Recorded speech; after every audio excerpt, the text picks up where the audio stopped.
من الذي رفع السماء بلا عمد؟ إنه الله. خلق السماوات بغير عمد ترونها. ويقول ربي سبحانه وتعالى: رفع السماوات بغير عمد ترونها.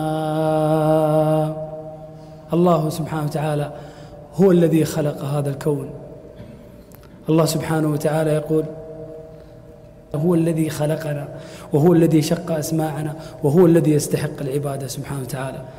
يا أيها الناس اعبدوا ربكم الذي خلقكم والذين من قبلكم.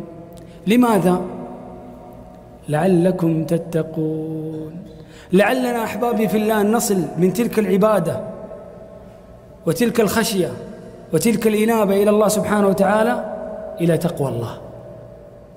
خذها قاعدة: العبادة التي لا توصلك إلى تقوى الله تحتاج أن تراجع نفسك فيها. العبادة التي لا توصلنا إلى الله سبحانه وتعالى وإلى خشية الله وإلى أن نقف عند حدود الله عز وجل وتقوى الله، فلنراجع تلك العبادة. تبارك الذي نزل الفرقان على عبده ليكون للعالمين نذيرا.